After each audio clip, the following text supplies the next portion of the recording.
100. Jump maybe 50, flat left to flat left. 200. Yeah, he's got something. He is going to be something special. Rightish big jump, go 150. Rightish jump maybe. Richard turned around to me and said, "Dad, all I want to do is drive. I'm going to be a rally driver." And with that, he fell asleep. Low, 50 fast lane. Plus. Too easy. 70. And I said to him, "So when are you going to get a proper job?" And he said, I think I'm going to make this my proper job." Right and flat right in to right max 150. Crest 30 flat left. The moment when we crossed the line on the last stage to win the championship, Richard turned to me and he started screaming. He just went, "You're the best in the world." Right 40 flat left and flat left. Braking long 70 medium right plus and medium right. The phone rang and I thought, "Oh, that'll be Richard. He'll be here." And it was Richard's trainer, and he said Richard's collapsed. My first reaction was, he's exhausted.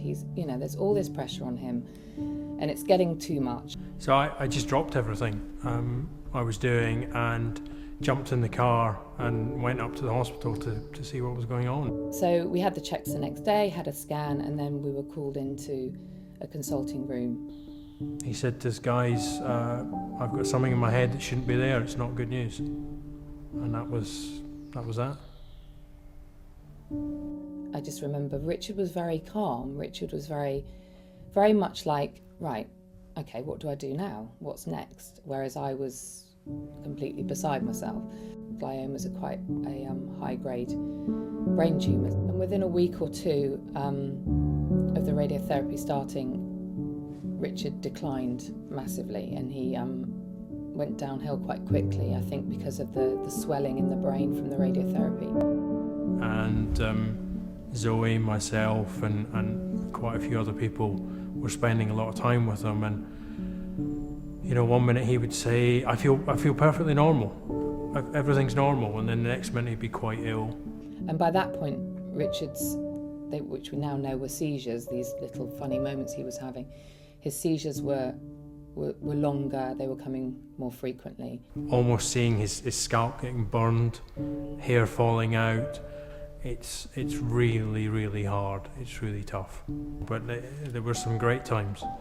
He spent a lot of time out of hospital. We spent a particularly great Christmas with Zoe and Zoe's family.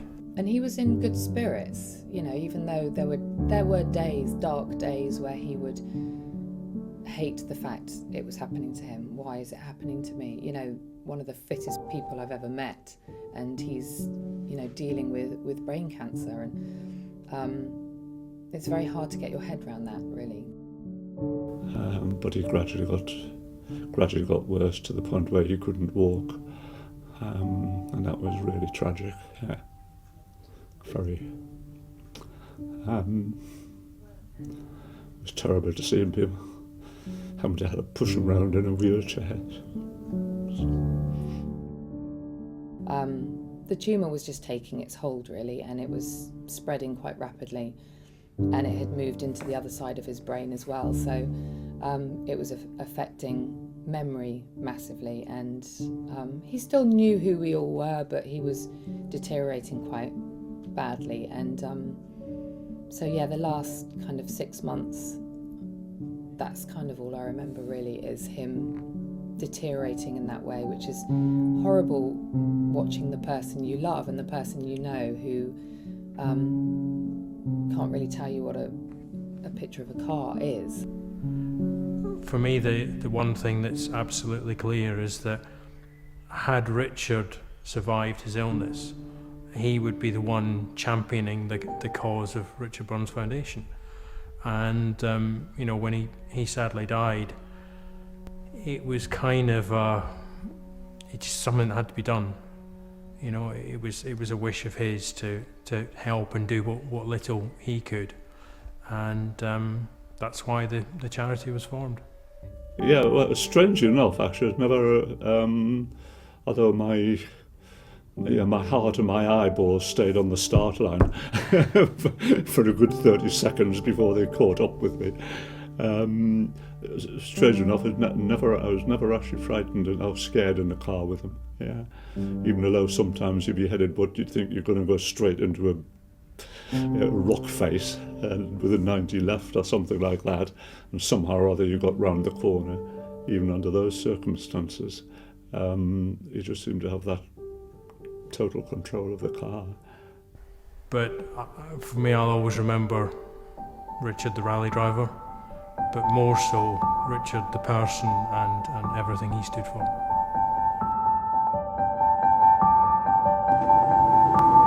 You're the best in the world!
Richard Berns, 2001 World Rally Champion. How does that sound? Sounds fantastic. Sounds fantastic.